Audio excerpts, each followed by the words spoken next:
In this video, we're going to be doing some keto meal prepping. I just got back from the store and bought a bunch of food for a bunch of different recipes. So today we're going to do 3 recipes. But the first thing that you need to start off with is making sure that you have your containers. Meal prepping is useless if you do not have anything to put that food in afterwards. It might be bags, it could be plasticware. This is a glassware that I got 2 Christmases ago from my sister-in-law, and I've loved them. They're dishwasher safe, they're microwave safe, and it saves me a lot of time whenever I need to. If I can throw them in the oven, if I need to throw them in the dishwasher instead of hand washing them, these things are a lifesaver and a game changer when it comes to meal prep. Usually when I do meal prep, I use a lot of carbs. So for keto, it's going to be a lot different, obviously, because you don't have the rice, you don't have the potatoes. So we're going to be doing 3 different meals today. We're going to be doing chicken pizzas, we're going to be doing zucchini boats, and we're also going to be doing keto salmon cakes. So stick around to the end of the video to see how all those turn out.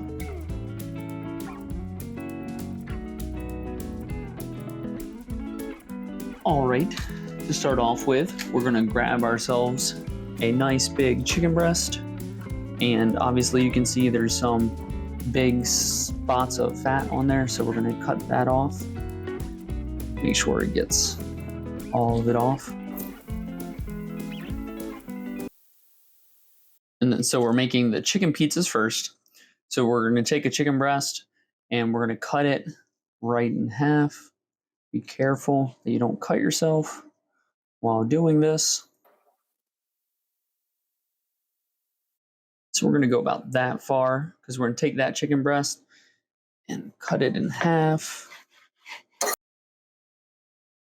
And we're going to make 2 pizzas out of this chicken breast. So we're going to take this chicken breast and we're going to go get a grate to cook it in the air fryer. So I'm going to go grab that right now. I'm going to move the chicken breast to the side. I'm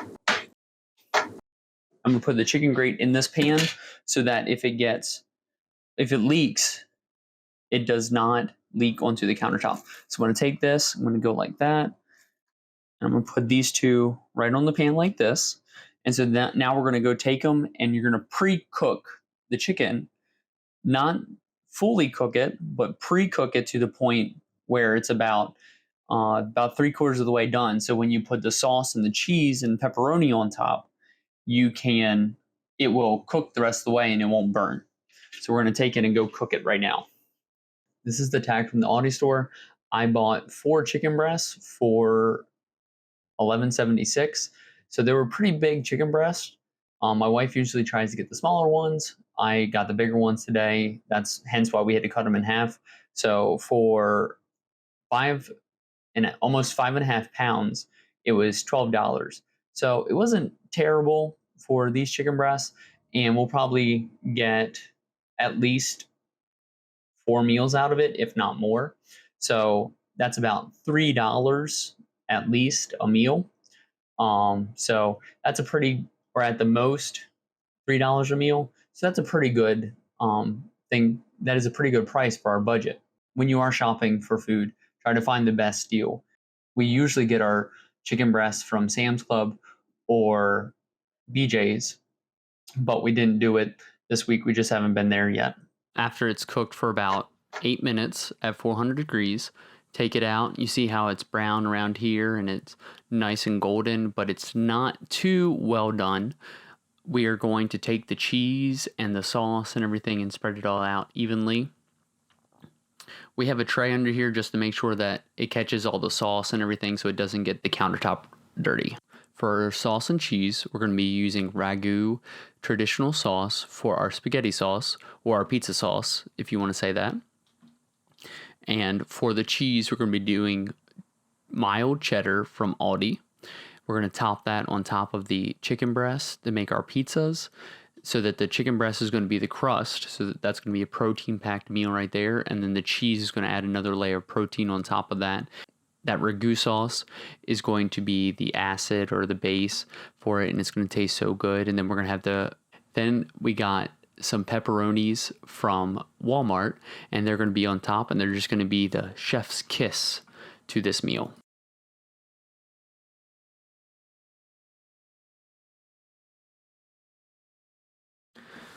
Now that we have all the toppings on the pizza, we are going to take the tray back to the air fryer, and we are going to turn it on to 400 degrees once again for about 8 to 10 minutes, or to the toppings are melted to your liking. You want to make sure that the pepperoni doesn't get too burnt and that the cheese is melty enough when you take it out. So here is the finished product. So we're going to put this on a plate just so you can see it. I'm going to put it on a plate and cut this one open to see, so you can see what it looks like when it is all finished. Obviously, you don't want to put normally the tray on the counter because it would get it dirty. But doesn't that look good? All the sausages did kind of fall off, obviously. But so you want to be careful where you place the sausages. The pepperonis fell off. So you want to be careful. This piece is nice and done. It's not overly cooked. It's not too burnt or anything like that. So we cooked it at the perfect temperature for about 15 minutes, 7 minutes to begin with, and about 8 minutes at the end half at about 350 degrees both times. So that was good. And the sauce, or the pepperonis, I don't know why I keep calling them sausages. The pepperonis look nice. They don't look too burnt or anything like that. The cheese looks nice and melty. So it would be a perfect dinner, but we're going to put it in the container. So we're going to go get the container. We're going to go put it in this container right here. And then we're going to go stick it in the freezer.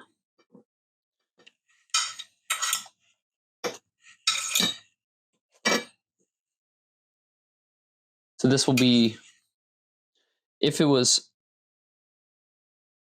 for a household, that would probably feed about 2.5 people, I'd say. Oh, the cheese came off that one. I think I underestimated the size of these chicken breasts. So we're going to take this, get the last little bit of cheese off of it, and then get it and put it on there. So that's what it's all going to look like. It's going to go into the freezer like that. And so we're going to put some cheese actually on there so that it doesn't freeze without cheese on it. And then we're going to take it and put it into the freezer, put the lid on it, and put it in the freezer. Our next meal is going to be the Zucchini Boats.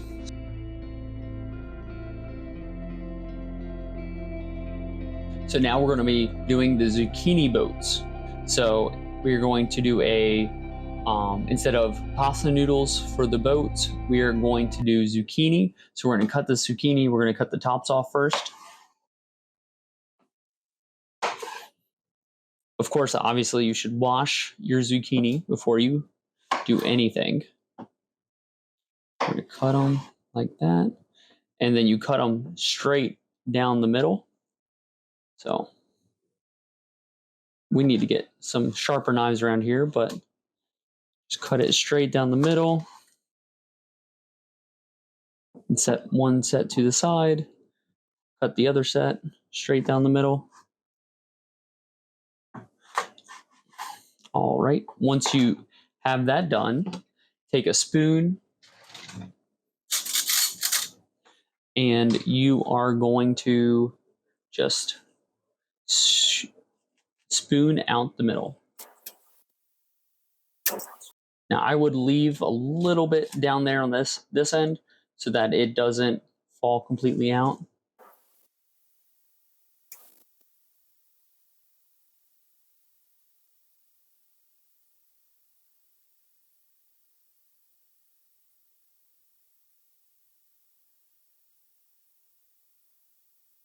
My wife usually cooks this meal. I had to ask her what to do with the insides. She said to throw that in with the meat. So we're going to show you what we're going to do with the meat in a second. We use pork sausage as the protein in this meal.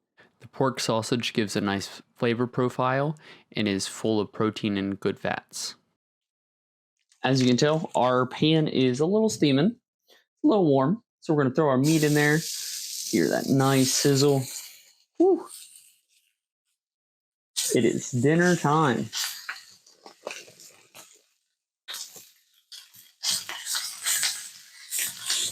And now we're going to add our zucchini bits.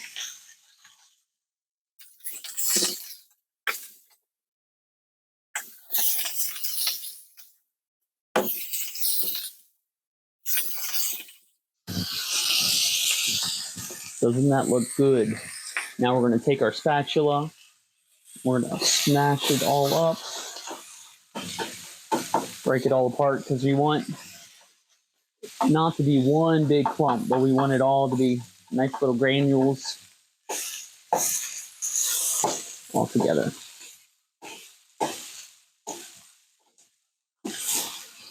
This zucchini is giving us a little bit of a problem.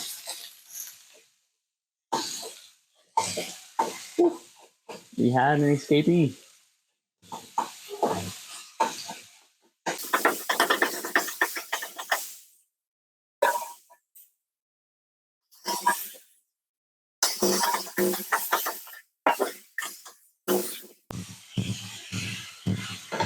It's getting nice and brown. The meat's already getting brown. And that zucchini should be wilting here soon. Next, we take our zucchini and we're going to put them in the bowl here, which our zucchini is a little too big for this pan. So we're actually going to cut it down the sides. There we go.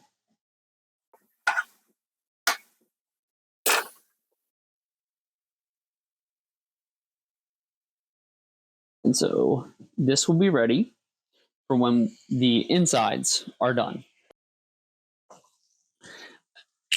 As you can tell, this is getting browner. Ooh, actually got a little too dark. I stepped away for a second.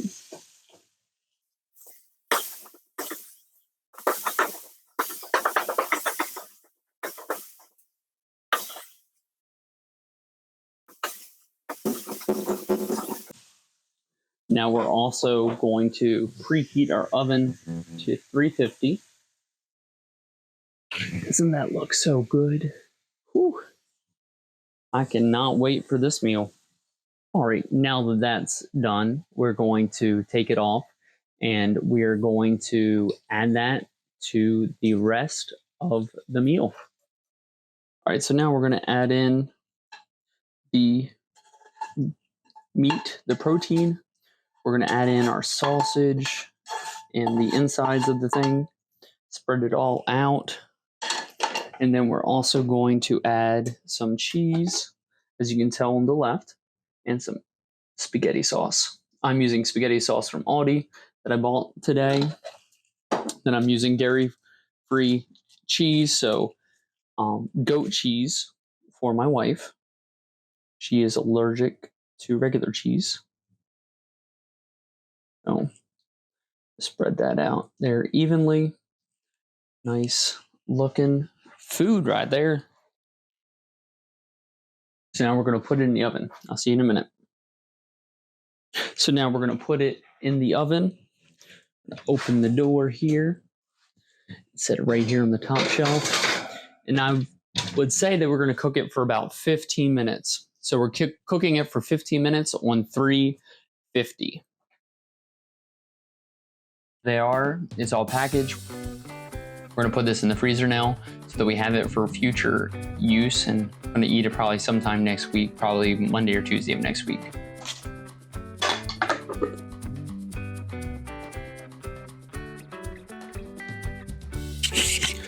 All right, well, now we are going to do our salmon cakes.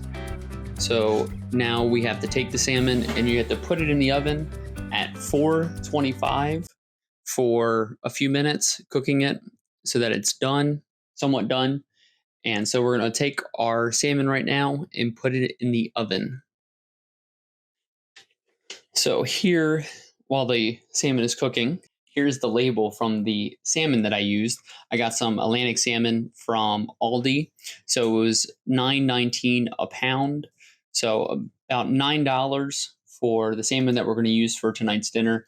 And it's definitely going to feed us for more than one meal. So that's not terrible. And so we're going to make that into salmon patties in a few minutes. Right now, the oven is cooking the salmon to nice golden color. And we'll see in a few minutes when it's done. So we just finished baking the salmon in the oven. So we're going to set this down and we're going to put it on the cutting board so we can get the skin off of it. Honestly, if you cooked it enough, we cooked it for about 15 to 20 minutes. Honestly, if you cook it for about 15 to 20 minutes, it should be pretty done, and it should just peel right off of the skin. It should release from the skin.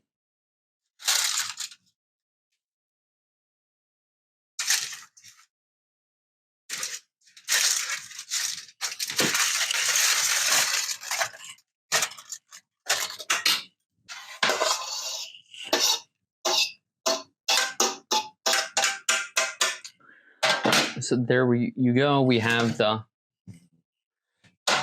fish there. So now we're going to go and combine all the ingredients. So we're going to first off, obviously, take a bowl. See, I usually use a metal bowl for my recipes. So I'm going to put all the salmon in there. 1 whole pound of salmon. And then it's calling for 1/2 cup of almond flour, but we're going to use oat flour instead because that's all we had. So we're going to do 1/2 cup. Oh, that's a heaping cup. Oh well, we'll put some back in the bag. So there we go. 1/4 cup of mayonnaise. So we're going to get our spoon out.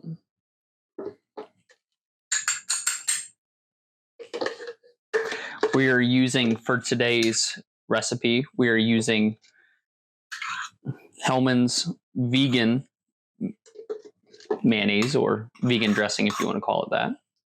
So we're using Hellmann's. It is actually a lower calorie version of mayonnaise, and really, if you're asking me honestly, it tastes very much like mayonnaise still, and it still has the same consistency for about half the calories of regular mayonnaise. So we're going to do 2 eggs next. That one exploded everywhere.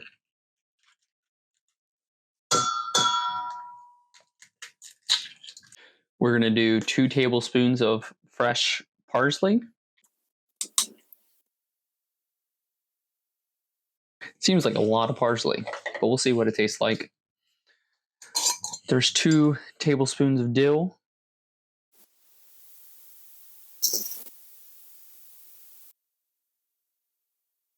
So then we're going to do 1 tablespoon of lemon juice.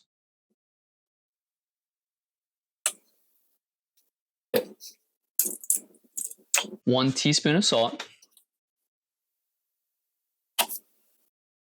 1/2 teaspoon of garlic powder. I think that was a little bit more if we're being honest, but we'll go with that. So now we're going to mix it up.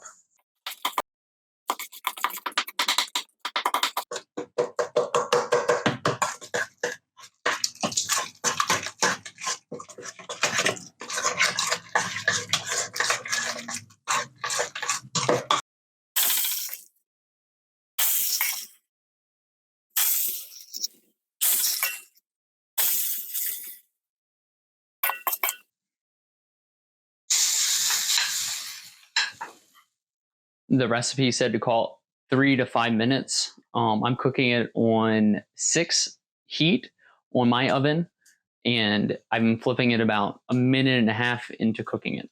So I'm going to grab the spatula right now. Let's see what it looks like on the other side.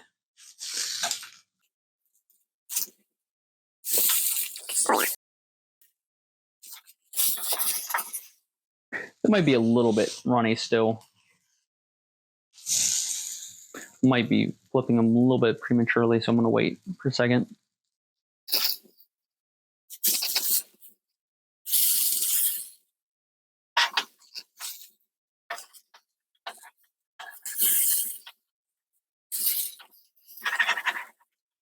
All right, now we're going to plate them.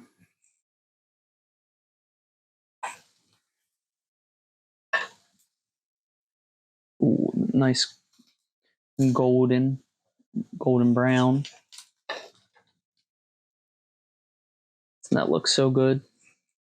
And it's keto too. That oat flour is good for you. Oats will also help you stay fuller longer. Wow, doesn't that look so good?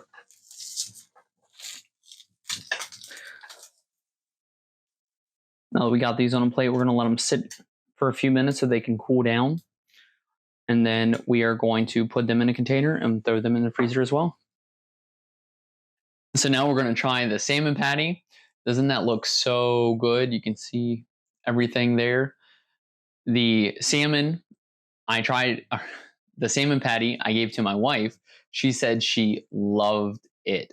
So I'm going to try it right now. I wasn't really a big salmon patty person when I was a kid. And things that are in patties other than hamburgers kind of are a turnoff to me. So I'm going to try it. And it is really, really good. It is delicious. The chives and that really brings out the taste in it. And you can really taste the herbs and the freshness of it, and it makes it taste super, super fresh.